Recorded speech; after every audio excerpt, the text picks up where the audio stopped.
natin. Okay, the song we put a prayer is hymn number 72. We'll sing all the verses, we'll stand and be led in a word of prayer. Something new. Something new. Okay.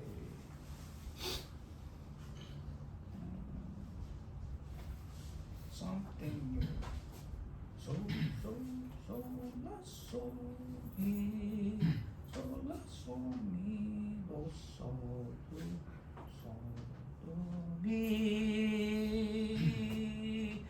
Lord, I come to your fold, for this world has grown old, and I'm longing for something new. People life reaches fate in this world of decay. Lord, I long to behold something true, something true. Year by year, day to day, I will learn of your ways, for I want to be pure like you.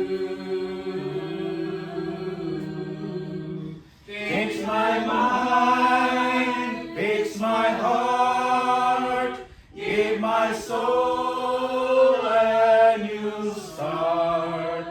I will use them to love like you do, like you do.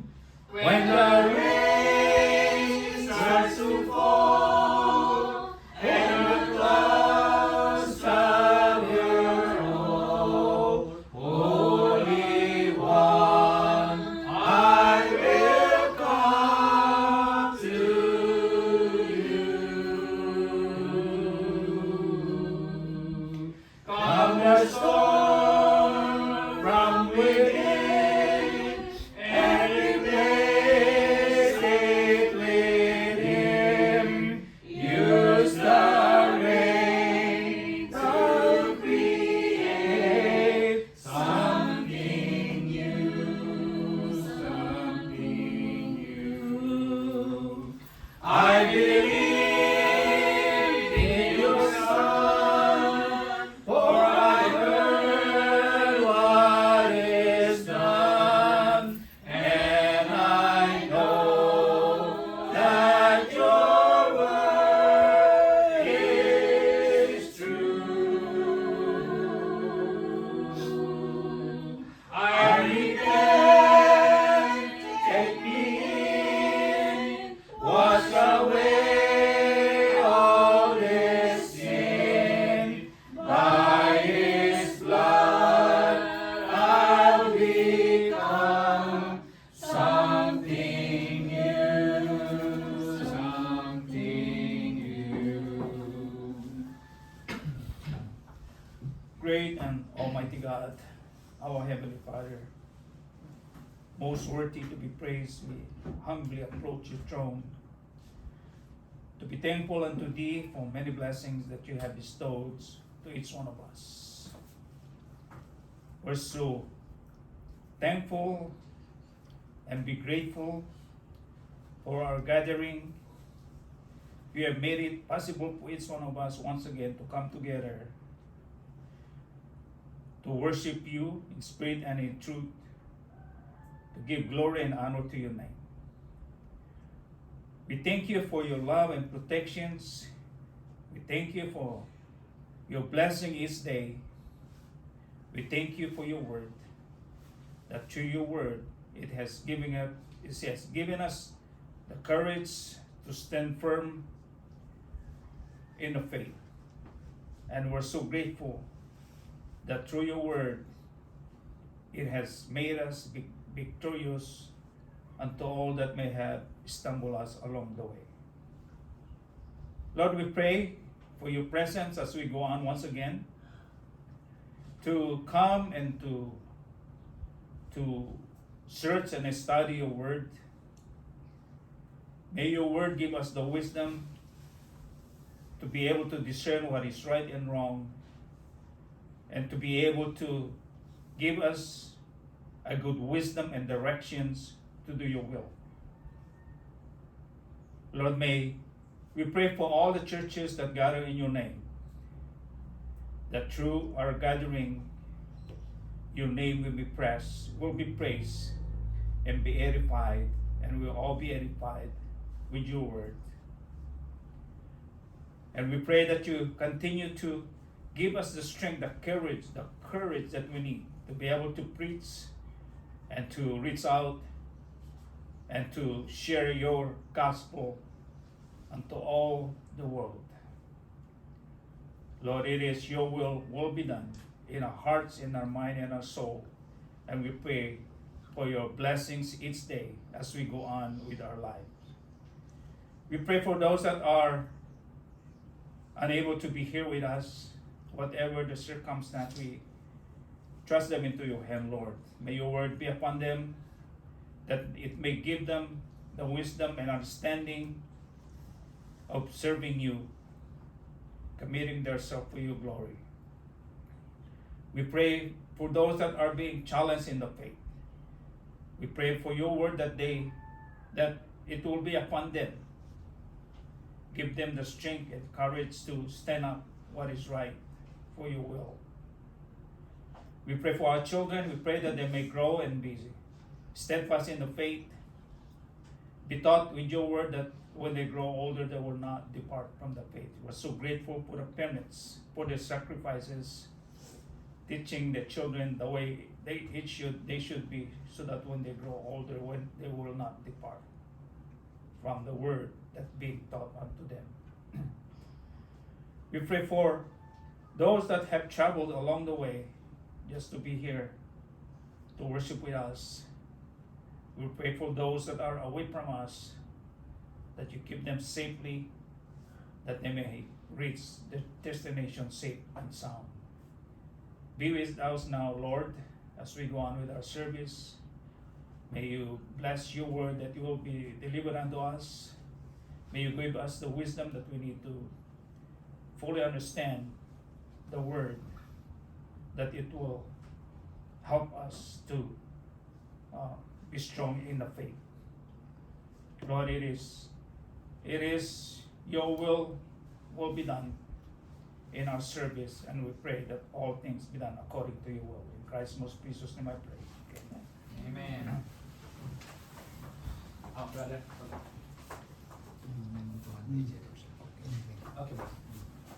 All right, the song of invitation, it's gonna be in hymn number, I think that was 217. Let's see, that's correct one. Yeah, 217. If you mark your hymn book, and if you are subject to the message that will be delivered unto us, we'll invite you to come forward, declare your desire to be a part of the church that Jesus has built. It is my desire to speak soundly, to speak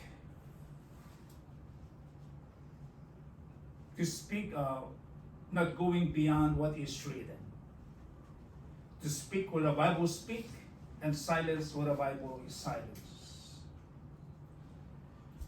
For all of us in the church, all men are all preachers, and while listening and reading the Bible, searching the Bible, what is our responsibility and obligation to do God's will? You will have to exercise. You will have to practice what you've been reading in order the church will be sustainable in this troubled world.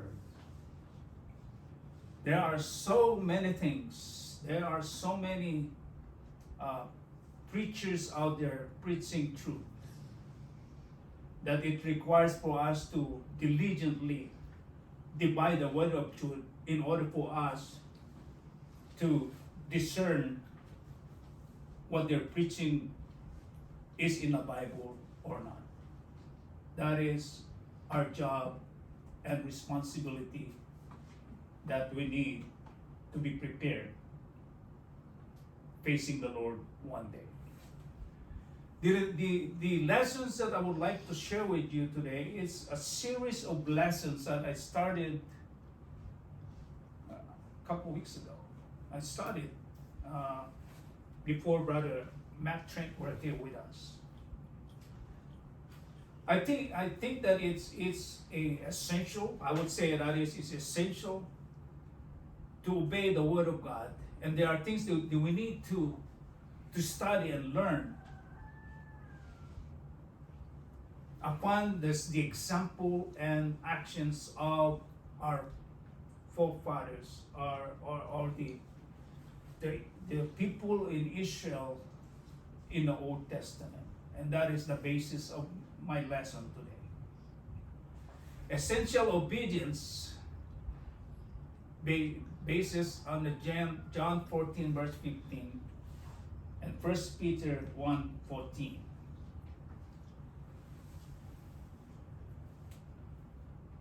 In John 14:15, we read, "If you love me, keep my commandments."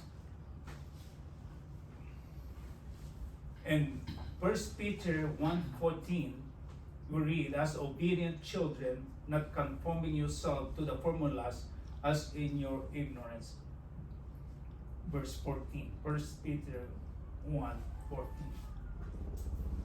I thought of dwelling on this topic, essential obedience, to pursue and better understanding obedience where God determines our stand in the faith, that measure our love of God and our stand in the church that Jesus built for all men to be saved. The faith that was once delivered for the saints, that acts upon obeying the greatest commandment, we read in Matthew 22, verse 37. We read there that obedience is the center of God's commandment, and every trials and temptation that proves our integrity in Christ. By faith and obedience, we are saved. Salvation is attained by how we are obligated to know the truth that makes us free. The church is the vehicle that takes us to our final destiny. There are three things I would like to focus on this topic, that we all come together to search and study the Bible in regards to these three, I would say, a powerful lesson that it will lead us in the right direction. Today, I would like to dwell on the study to continue imparting the lesson I learned about obedience. I am a Bible student, and I am sharing what I read and learn in reading the Bible. A homework that will never end, and a continuing education that will end in the grave. Having a series of lessons speaking on obedience, covering from Genesis to Malachi, that ended at the cross, 1 John 2, verse 3 to 6. Now by this we know that we know him, if we keep his commandment. He who says, I know him, and does not keep his commandment is a liar, and the truth is not in him. But whoever keeps his word, truly the love of God is perfected in him. By this we know that we are in him. He who says he believe he abides in him, ought himself also to walk just as he walked.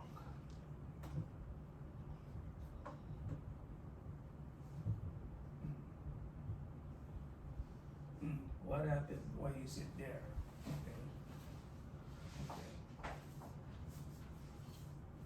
Okay. Somehow it's not. I did that.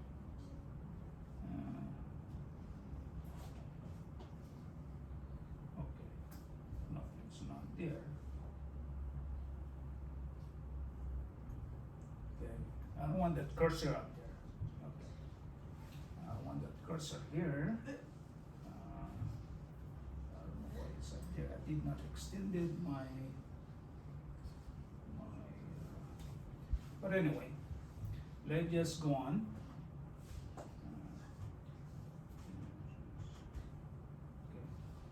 No, it's not moving. Okay, there it is. Okay.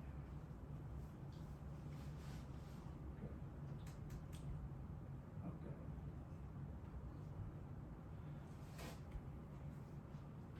Okay.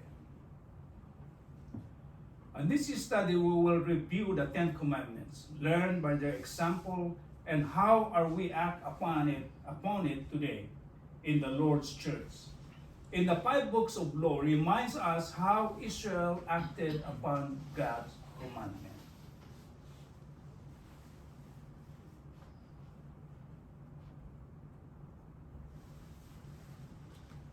God's commandment is to pass on to all generations.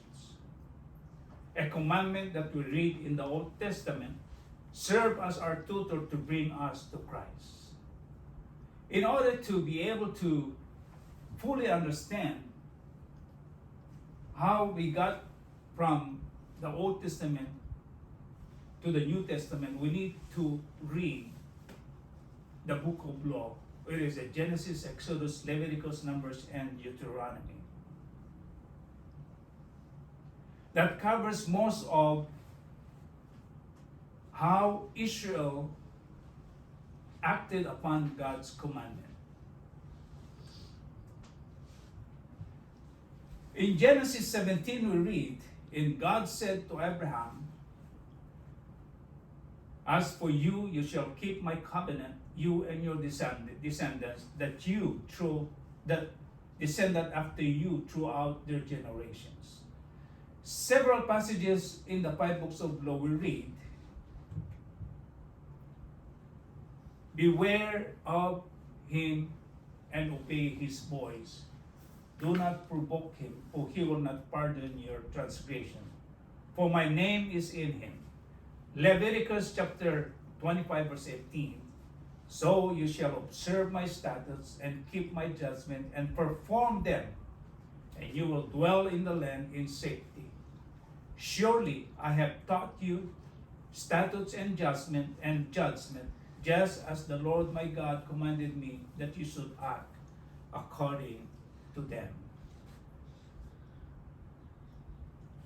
And so from here, we can read how important it is to be grounded and to be able to understand how the Old Testament applied for us today. We are now living under the New Testament, but the Old Testament helped us see our shortcoming or our neglect of observing the commandment of God.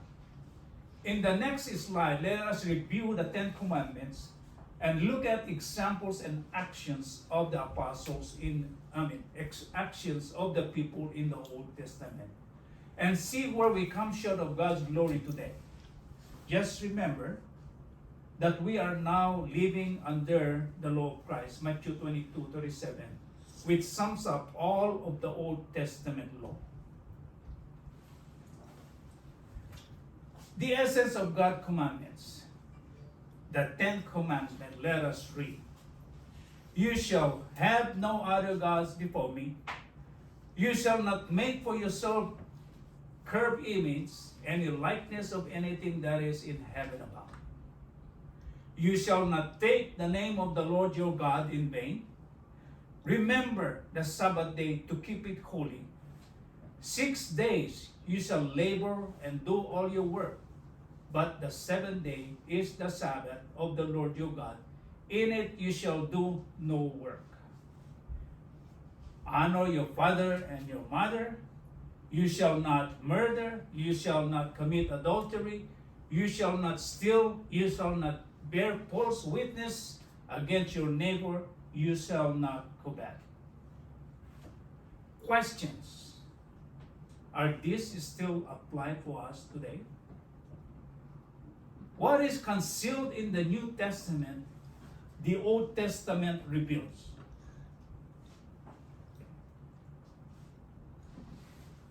The Old Testament reveals it. What is concealed in the Old Testament, the New Testament reveals it. So what is concealed in the New Testament today that the Old Testament reveals it, and unconsciously know that some churches are doing it today, unknowingly, or may not be honest enough to follow what the Bible teaching us.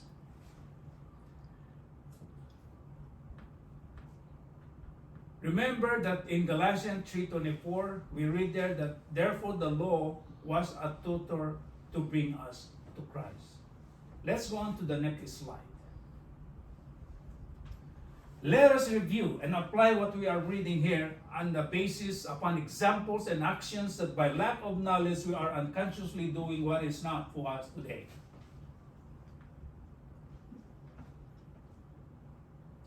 You shall have no other gods before me. That was the first commandment.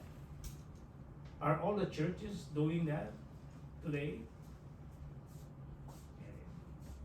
If you go out, if you studying, if you search the scripture about other churches, you would know which one is not following what the first commandment taught. You shall not make for yourself carved image, any likeness of anything that is in heaven above.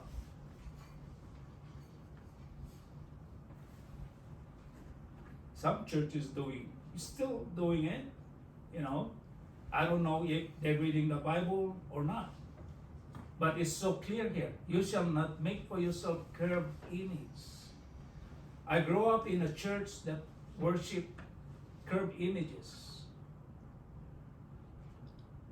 And those are big churches. Any likeness of anything that is in heaven above. That's what we see if we go into these big churches.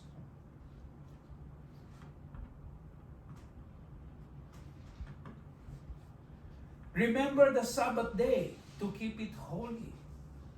Said to say that even those that are in the churches of Christ is not keeping this commandment. Remember the Sabbath day to keep it holy. 6 days you shall labor and do all your work, but the seventh day is the Sabbath of the Lord your God. In it you shall do no work. This is the big issue that some of us come short of God's glory. In the New Testament, Jesus taught us to seek first the kingdom of God and His righteousness, and all these things shall be added to you. And if you go back, that is even more of an authority. That in the Old Testament, by not fully following the law,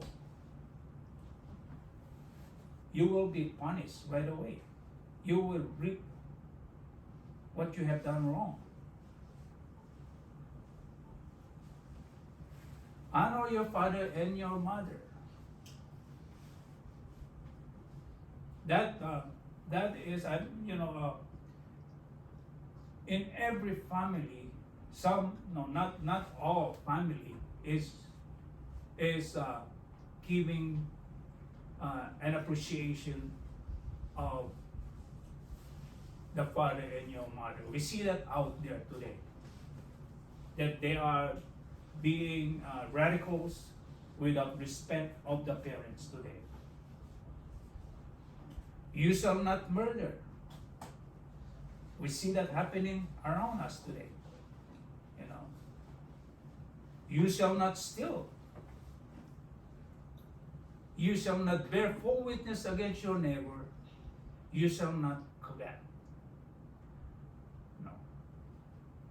Under the New Testament law, Matthew 22:37, we read, you shall love the Lord your God with all your heart, with all your soul, and with all your mind. And the second is like, you shall love your neighbor as yourself. That sums up what we are reading here today. That we give our heart fully to the Lord. And if we give our heart fully to the Lord, and then prove that by your actions. Prove that by your action. Today, what is the law of the Sabbath under the New Testament? I just quoted that. Seek first the kingdom of God. Matthew 6:33. When on the first day of the week, a command, examples, and inference, we can read that in Acts 20, verse 7. Now, on the first day of the week, when the disciples came together to break bread, Paul, ready to depart the next day, spoke to them and continued his message until midnight. So, examples and obedience. Examples and obedience must equals actions. We need to act upon what we believe and what we read in the Bible. Otherwise, we're just not taking seriously what we are reading. Essential obedience in the book of Deuteronomy teaches us that wholehearted is required for obedience. And this book is full of reference about obedience, and most of it is all about how people in the Old Testament acted upon God's commandments, a lesson that most of us neglect to teach to our family. In Deuteronomy 6:45 we read, hear, O Israel, the Lord our God, the Lord is one. You shall love your God with all your heart and with all your soul and all your strength. The same way Jesus taught us in Matthew 22, verse 37 and Luke 10:27. Let's go there. We read Deuteronomy, we read, hear, O Israel, the Lord our God. You shall love the Lord your God with all your heart, with all your soul, and with all your strength. Deuteronomy 5:1, we read there, Moses called all Israel and said to them, hear, O Israel, the statutes and judgments which I speak in your hearing today, that you may learn them and be careful to observe them. That's where we come short of God's glory. Sometimes we're not careful observing the will of God.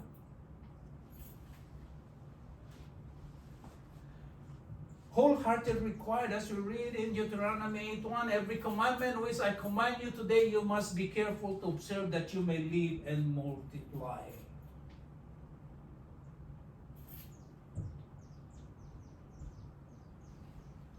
Deuteronomy chapter 13, verse 4, we read there, you shall walk after the Lord your God and fear him and keep his commandment and obey his voice. You shall serve him and hold fast to him. There are more to learn about obedience, but I'm going to stop here. It is, as I have said, that It is a series of lessons about essential obedience that covers most of the whole Old Testament, Genesis all the way to Malachi. And it's a series of lessons that I would like to dwell on,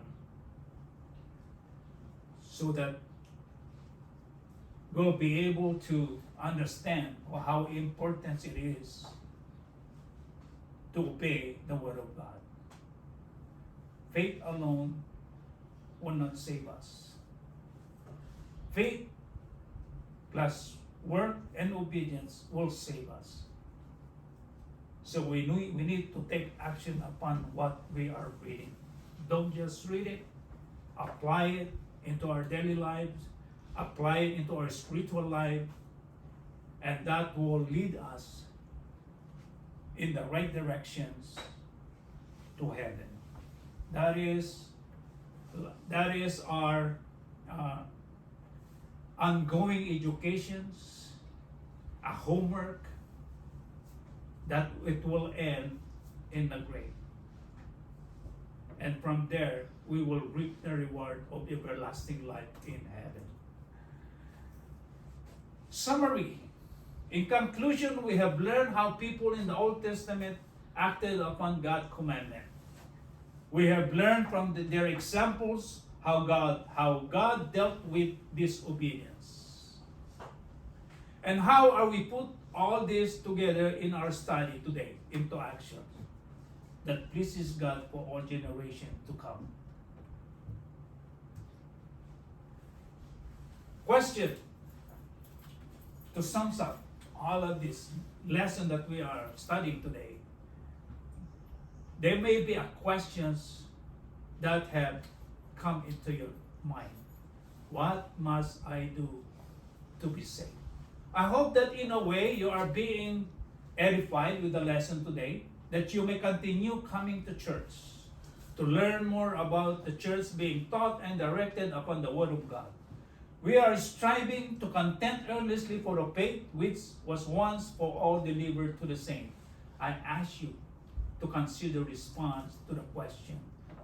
This is the questions that every man and woman must answer in their life if they hope to spend eternity with God in heaven. The Apostle Paul says in Philippians chapter 2 verse 12, we read, to those of the church in Philippi, wherefore, my beloved, as ye have always obeyed, not as in my presence only, but now much more in my absence, work out your own salvations with fear and trembling. Secure your entrance into God's kingdom now. But this, what I commanded them, saying, obey my voice, and I will be your God, and you shall be my people, and walk all in the ways that I have commanded you, that it may be well with you.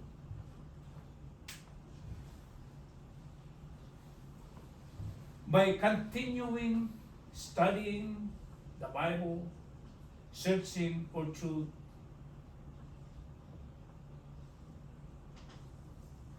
by doing so, we will learn what is the plan, what is God's plan for salvation. In Romans 10:17, faith comes by hearing the Word of God. Hear the gospel. Romans 10:17, John 8:32. By hearing the gospel and by searching the scriptures daily, then it will help us, it will open up our mind.